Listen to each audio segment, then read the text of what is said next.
இன்றைக்கு 7வது கடைசி பாயிண்ட். நான் பொதுவாக 7க்கு வந்தேன்னா நிறுத்திடுவேன், அது பூரணம், நிறைவு.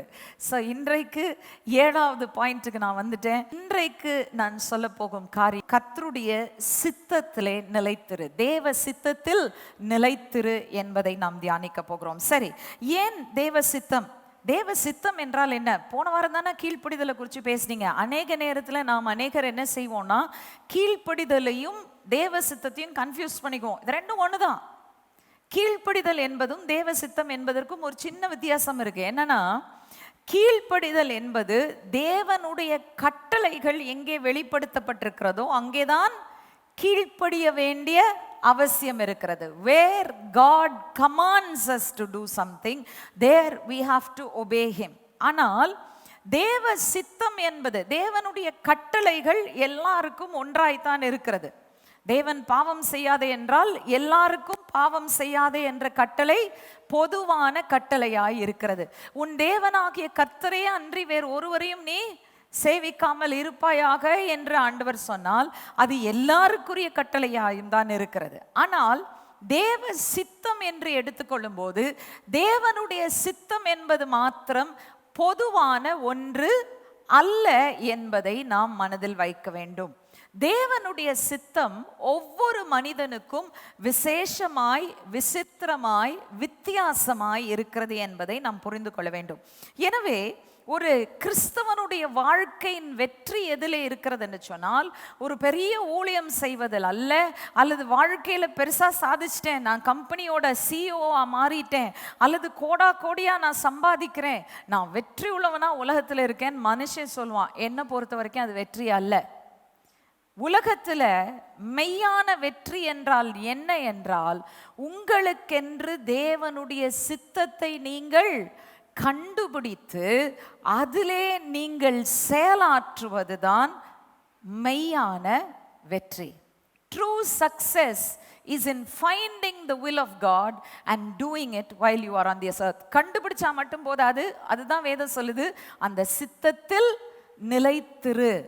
The longer you are rooted in the will of God, the more you will see success. எவ்வளவு அதிகமாய் அந்த சித்தத்தில் நீங்கள் நிலைத்திருக்கிறீங்களோ அவ்வளவு அதிகமாய் உங்கள் வாழ்க்கையில நீங்கள் வெற்றியை காண்பீர்கள். சரி, வாசிக்கலாம். மத்தேயு 7ஆம் அதிகாரம் 21ஆம் வசனத்தை எடுத்து நாம் வாசிக்க போகிறோம். Matthew chapter 7 and verse 21.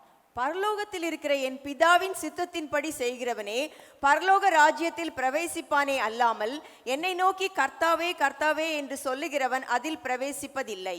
Okay, வேதம் மிக தெளிவாக சொல்லுகிறது, பரலோகத்தில் இருக்கிற பிதாவினுடைய சித்தத்தின்படி செய்கிறவனே அல்லாமல் வேறு ஒருவனும் பரலோக ராஜ்யத்திற்குள் பிரவேசிக்க முடியுமா?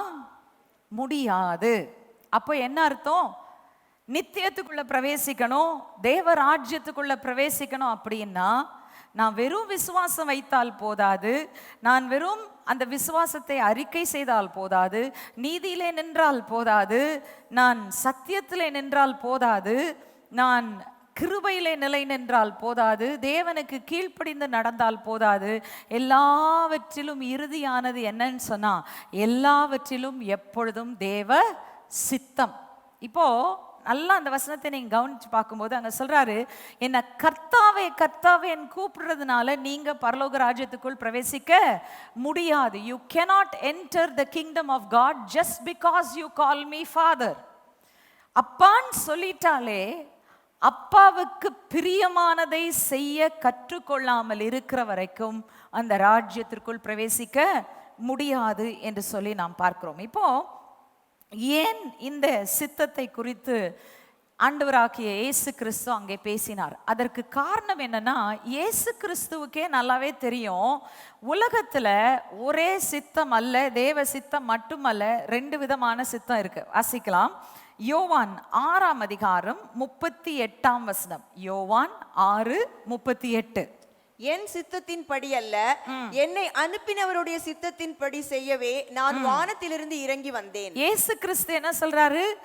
என் சித்தம் என்பது ஒன்று இருக்கிறது, பிதாவின் சித்தம் என்பது ஒன்று இருக்கிறது. வானத்திலிருந்து என்னை அனுப்பினவருடைய சித்தம் யார்? அவரு பிதாவாகிய தேவன். ஸோ தெளிவா இயேசு கிறிஸ்துவே சொல்றார். நம்ம எப்பவுமே யோசிக்கிறோம் இயேசு கிறிஸ்துவனுடைய சித்தமும் பிதாவினுடைய சித்தமும் ஒன்று. நோ, இயேசு கிறிஸ்துவுக்கு தேவன் தனிப்பட்ட ஒரு சித்தத்தை கொடுத்திருந்தார். அந்த சித்தத்துல தான் இயேசு கிறிஸ்து கேட்டாரு, பிதாவே இந்த பாத்திரம் என்னை விட்டு நீங்க கூடுமானால் நீங்கட்டும், ஆகிலும் என் சித்தத்தின்படி அல்ல உம்முடைய சித்தத்தின்படி ஆக கடவது. புரிஞ்சதா உங்களுக்கு? இயேசு கிறிஸ்துவுக்கே மனிதனாய் இறங்கி வந்தார் என்ற பொழுது அவருக்கென்று தனிப்பட்ட ஒரு சித்தம் கொடுக்கப்பட்டது. ஆனால் அந்த சுயசித்தம் கொடுக்கப்பட்டாலும் அந்த சுயசித்தத்தினாலே இயேசு கிறிஸ்து செயல்படாமல் அவர் மனிதனுடைய சித்தத்திற்கு ஒரு நல்ல முன்மாதிரியை வைத்து போனார். என்ன முன்மாதிரி? நமக்கு ஒன்று கற்றுத்தந்தார். அவர் என்ன கற்றுத்தந்தார்னா, உங்க மனித சித்தம் எப்பவுமே கரப்ட். இப்போ இயேசு கிறிஸ்துவனுடைய சுயசித்தம் கரப்ட் ஆனது இல்லை. அதாவது அதற்குள் எந்த விதமான அசுத்தமும் இல்லை, அல்லது விழுந்து போன மனித சுபாவத்தினுடைய தாக்கங்கள் அதற்குள் இல்லை. காரணம் என்ன? நீங்களும் நானும் இயற்கையாய் ஆதாமினுடைய பாவத்திலே கர்ப்பம் தரிக்கப்பட்ட சந்ததியில பிறந்தவங்க. இயேசு கிறிஸ்து மனுஷனாய் வந்தாலும் மனிதனுடைய வித்தினாலே உண்டானவர் அல்ல. அவர் யாரா இருக்கிறார்? தேவனுடைய குமாரனாய் இருக்கிறார். அவருக்கென்று ஒரு சரீரம் ஆயத்தமாக்கப்பட்டு மரியாளினுடைய கர்ப்பத்தில் விதைக்கப்பட்டதே தவிர எந்த மனிதனும் இயேசு உற்பத்தி ஆவதற்கு காரணம் இல்லை. எனவே மனுஷனுடைய பாவம் என்பது இயேசு கிறிஸ்துவனுடைய ரத்தத்துல இல்ல. பாவமாக்கப்பட்டாரே தவிர அவர் பாவத்தை அறியாதவராயிருந்தார். சோ நம்ம பார்க்கிறோம் ரொம்ப தெளிவா, அவர் அந்த மனித சித்தத்தில் இருக்கிறது போல ஆதாமினுடைய வீழ்ச்சினால எந்த தாக்கத்துக்கும் உள்ளாகாதவர். ஆனால் அவரே என்ன சொல்றார் பாருங்க, வாசிக்கலாம். மத்தேயு 6ஆம் அதிகாரம் 9-10 வசனங்கள் என்ன நமக்கு கற்றுத் தருகிறார், என்ன செய்ய வேண்டும் என்று சொல்கிறார். மத்தேயு 6:9-10 வசனங்கள். நீங்கள் ஜெபம் பண்ண வேண்டிய விதமாவது, பரமண்டலங்களில் இருக்கிற எங்கள் பிதாவே, உம்முடைய நாமம் பரிசுத்தப்படுவதாக, உம்முடைய ராஜ்யம் வருவதாக, உம்முடைய சித்தம் பரமண்டலத்திலே செய்யப்படுகிறது போல பூமியிலேயும் செய்யப்படுவதாக. ஓகே, அவர் என்ன சொல்கிறார்? உம்முடைய சித்தம் பரமண்டலத்தில் செய்யப்படுவது போல பூமியின் மண்டலத்திலும் செய்யப்படுவதாக என்று சொல்லி நீங்கள் ஜெபம் பண்ணுங்கள். இப்போ இந்த ஜெபத்திற்கு பதில் வருமான்னு கேட்டா, உண்மையை சொல்ல போனா உலக வாழ்க்கையில நம்ம உலகத்துல அதை காண முடியாது. இந்த யுகம் கடந்து போய் இனி வரும் புதிதான யுகம் ஆரம்பித்தால் தான் கிறிஸ்து எங்கே ஆளுகை செய்கிறாரோ அங்கே தான் அவருடைய சித்தம் பரிபூர்ணமாய் செய்யப்படும். உண்மைதானே? ஆனா நான் சொல்றேன், இயேசு கிறிஸ்து எப்பவுமே சொல்றாரு, இம்மையிலும் மறுமையிலும். இம்மையிலும் அதுக்கு ஒரு அர்த்தம் இருக்கும், மறுமையிலும் அதற்கு ஒரு அர்த்தம் இருக்கும். ஸோ இனி வரும் யுகத்தில் இயேசு கிறிஸ்துவனுடைய பிதாவினுடைய சித்தம் பரிபூர்ணமாய் செய்யப்பட போகிறதுனா அதனுடைய ஒரு ருசியை நாம் இப்பொழுதே காண முடியும். எங்க காண முடியும்? உலகத்தில் நீங்க காண முடியுமோ இல்லை, காண முடியுமோ முடியாதோ, நிச்சயமா நீங்க சொல்லலாம், பரமண்டலங்களில் உம்முடைய சித்தம் செய்யப்படுவது போல பூமியில இருக்கிற என் வாழ்க்கையிலே செய்யப்படுவதாக. ஹல்லேலூயா. சொல்ல முடியுமா முடியாதா? சொல்ல முடியுமா முடியாதா? செய்யப்படுமா செய்யப்படாதா? ஹல்லேலூயா. ஒப்பு கொடுத்தீங்கன்னா நிச்சயமா என்ன செய்ய முடியும்? பிதாவினுடைய சித்தத்தை நம்மால் செய்ய முடியும். அப்போ அதுக்கு தான் இயேசு கிறிஸ்து ஜெபிக்க கற்றுக் கொடுக்கிறார். ஜெபிப்பதை தேவன் கேட்கிறாரா கேட்பதில்லையா? கேட்கிறார். அப்போ ஏன் உங்க ஜெபத்துக்கு இன்னும் பதில் வரல? அங்கதான் பிரச்சனை. நிறைய நேரத்தில் நமக்கு ஜெபம் பண்றோம், ஆண்டவர் அவருக்கு சித்தமா இருந்தா கொடுப்பார், நினைச்சா கொடுப்பாரு, இல்லைன்னா கொடுக்க மாட்டார்.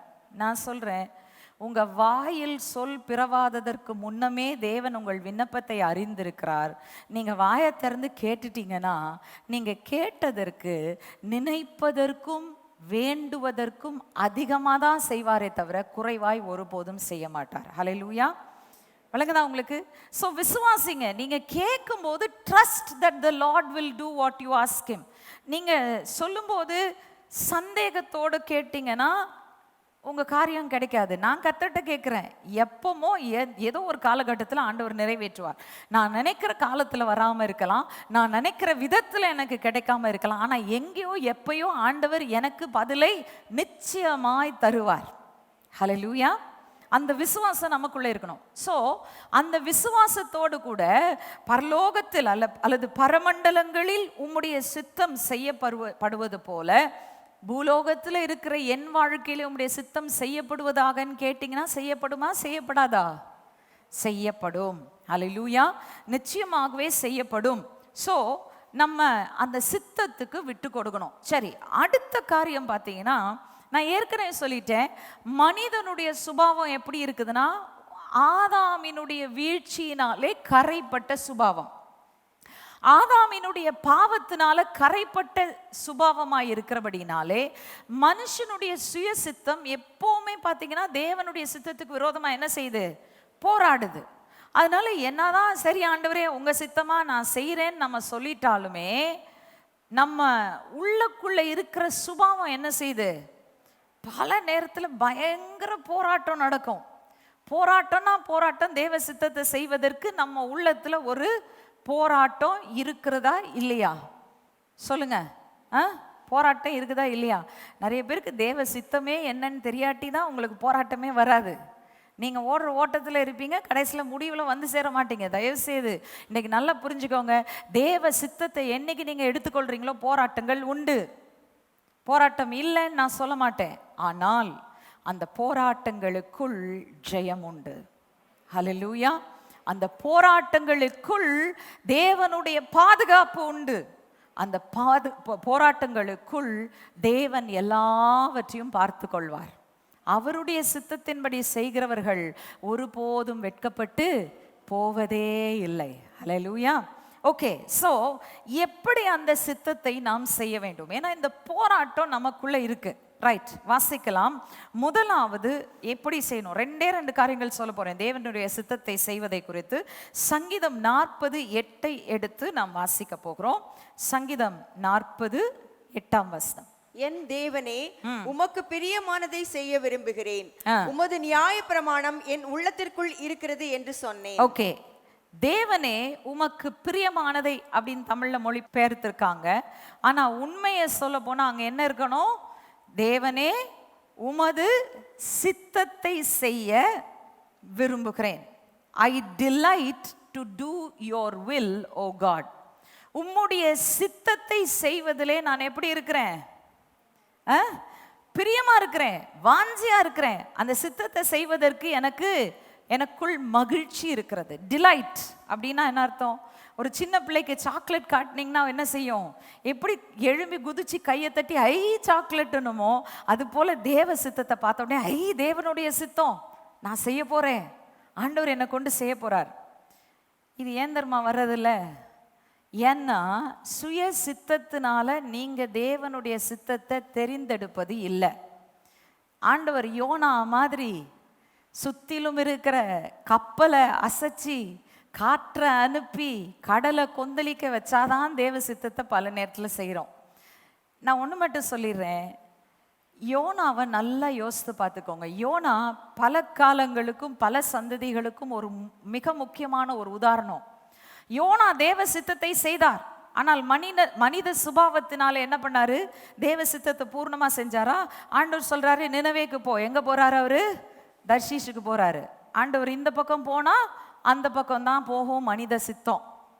இன்னொன்னு, இந்த மனித சுய சித்தத்தினால அவன் தேவனுடைய சித்தத்தை விட்டு ஓடுறான். தேவன் அவன் என்ன பண்றாருன்னா சூழ்நிலைகளை வச்சு அமைச்சு கரெக்டா திமிங்கலத்தை விழுங்க வைக்கிறாரு, கொண்டு போய் கரையில கக்க வைக்கிறாரு. உடனே இவர் போய் அங்க நினைவே பட்டணத்துல தேவனுடைய வார்த்தையை பிரசங்கிக்கிறார். தேவன் சொன்ன வார்த்தையை சொன்னபடி சொல்றாரு. ஆனா கடைசி வரைக்கும் அதை செய்வதை சந்தோஷமாய் செய்தாரா? கடைசி வரைக்கும் செய்வதை சந்தோஷமாய் செய்தாரா? இல்ல. தேவனுடைய வார்த்தையை சுமந்து போய் சொல்லியிருக்கிறாரு. ஒரு எச்சரிக்கையை தேவன் கொடுக்க சொல்லியிருக்கிறார், கொடுத்திருக்கிறார். சந்தோஷப்பட்டிருக்கணும் யோனா. ஆனா யோனா அந்த இடத்துல என்ன செய்யறாரு? செய்தியை சொன்ன உடனே பட்டணமே மனம் திரும்பிருச்சு. இவருக்குள்ள சந்தோஷம் இல்லை. ஏன்? விருப்பத்தோடு பிரியத்தோடு செஞ்சிருந்தா இவருக்கு அந்த மகிழ்ச்சி உள்ளத்துல இருந்திருக்கும். தேவனுடைய இருதயத்தின் மகிழ்ச்சி அவருடைய இருதயத்தின் மகிழ்ச்சியாய் மாறி இருக்கும். ஆனா இப்போ விருப்பம் இல்லாமல் அவருடைய மாம்ச சித்தத்திலே நிக்கிறதுனால என்ன ஆகுது? தேவன் அந்த பட்டணம் முழுவதையும் மனம் திரும்ப வச்சுட்டாரு. ஆனா யோனாவுக்கு பயங்கர கோபம், ஆண்டவர் மேல கடுப்பு. நான் இதான் வரமாட்டேன்னு சொன்னேன், செய்தியை சொன்னேன், அழிக்க வேண்டியதானே, அத்தனை பேரையும் அழிச்சு போட வேண்டியதானே, அழிச்சு போடாம நீர் என்ன செஞ்சிட்டீர்? மன்னித்து விட்டீர் என்று சொல்லி கடைசி வரைக்கும் அவன் தேவனுடைய சித்தத்தை செய்தாலும் அதனுடைய நிறைவுகளை காணவில்லை. தேவனுடைய சித்தத்தை செய்தீங்கன்னா தான் வாழ்க்கையில நிறைவுகளுக்குள் நீங்கள் வர முடியும். Until you do the will of God with gladness, you cannot come into that place of fullness. சந்தோஷத்தோட, விருப்பத்தோட, மகிழ்ச்சியோட. நல்ல கவனிங்க, இது ஒரு இமோஷன் கிடையாது. ஏதோ ஒரு இமோஷனலா ஆண்டவருடைய சித்தத்தை செய்யறதுனா ரொம்ப சந்தோஷம் வந்துடும் நினைக்காதீங்க. பிசாசு அந்த சந்தோஷத்தை திருடதான் பார்ப்பான். ஆனா நீங்க விருப்பத்தோட, சந்தோஷத்தோட, மகிழ்ச்சியோடு கூட கர்த்தருடைய சித்தத்தை செய்யும் போது தேவன் அங்கே நிறைவுகளை உங்களுக்கு கொடுப்பார். ஓகே, அடுத்தது நீங்க கவனிச்சு பார்த்தீங்கன்னா இதுல ரொம்ப முக்கியமான ஒன்றை சொல்லிடுறேன். மனப்பூர்வமாய் செய்யாவிட்டால் என்ன? மனப்பூர்வமா செய்யாம ஆண்டவர் கடலை கொந்தளிக்க வைக்கிறாரு, கப்பலை ஆட்டுறாரு, எல்லாம் பண்றாரு. யார் பாதிக்கப்பட்டாங்க? யோனா மட்டுமா? யோனா மட்டுமா பாதிக்கப்பட்டார்? சொல்லுங்க எனக்கு தயவுசெய்து. அவரை சுற்றிலும் இருந்தவர்கள் அவர் நிமித்தமாக பாதிக்கப்பட்டார்கள். இன்னைக்கு நீங்க பாதிப்பின் பாத்திரமாய் இருக்க விரும்புகிறீர்களா அல்லது ரட்சிப்பின் பாத்திரமாய் இருக்க விரும்புகிறீர்களா? நல்லா யோசித்து பாருங்க. நீங்க மனப்பூர்வமா தேவ சித்தத்தை செய்யாததுனால உங்களை சுற்றிலும் இருக்கிறவர்கள், ஒருவேளை நீங்க குடும்ப தலைவராய் இருந்தால் உங்கள் மனைவி, உங்களுடைய பிள்ளைகள் உங்கள் நிமித்தமாக பாதிக்கப்படுவார்கள். மனைவியா இருந்தால் கணவன், பிள்ளைகள் உங்கள் நிமித்தமாய் பாதிக்கப்படுவார்கள். ஒருவேளை நீங்க ஒரு ஊழியத்தை செய்யறவங்களா இருந்தா உங்க நிமித்தமாக அந்த ஊழியத்துல பங்கு பெறுகிறவர்கள் என்ன செய்வாங்க? பாதிக்கப்படுவாங்க. யோசித்து பாருங்க. ரட்சிப்பின் பாத்திரமாய் தேவன் நம்மை அழைத்து வைத்திருக்கிறார் என்றால் மகிழ்ச்சியோடு கூட அவருடைய சித்தத்தை செய்ய நம்ம ஆயத்தமாய் இருக்க வேண்டும். நாம் மற்றவர்களுக்கு ரட்சிப்பை கொடுக்க வேண்டும் என்றால் கர்த்தருடைய மகிழ்ச்சி என்னுடைய மகிழ்ச்சியாய் இருக்க வேண்டும். இரண்டாவதாக தேவ சித்தத்தை எப்படி செய்ய வேண்டும்? எபேசியர் 6ஆம் அதிகாரம் 6ஆம் வசனம். எபேசியர் 6:6. மனுஷருக்கு பிரியமாய் இருக்க விரும்புகிறவர்களாக பார்வைக்கு ஊழியம் செய்யாமல் கிறிஸ்துவின் ஊழியக்காரராக மனப்பூர்வமாய் தேவனுடைய சித்தத்தின்படி செய்யுங்கள். ஓகே, இப்போ இரண்டாவதாக தேவனுடைய சித்தத்தை எப்படி செய்ய வேண்டும்? மனப்பூர்வமாய் நான் செய்ய வேண்டும். ஹோல் ஹார்ட்டட்லி, உள்ளத்தின் ஆழத்திலிருந்து. உள்ளத்தின் ஆழத்திலிருந்து மனப்பூர்வமாய் செய்வது என்றால் என்ன? பார்வைக்காக நான் ஒன்றை செய்யாமல் உண்மையான உள்ளத்திலிருந்து அதை செய்வதுதான். இங்க ரொம்ப தெளிவா சொல்லியிருக்கிறார். மனுஷருக்கு பிரியமாயிருக்க விரும்புகிறவர்களாய் பார்வைக்கு ஊழியம் செய்யாமல்.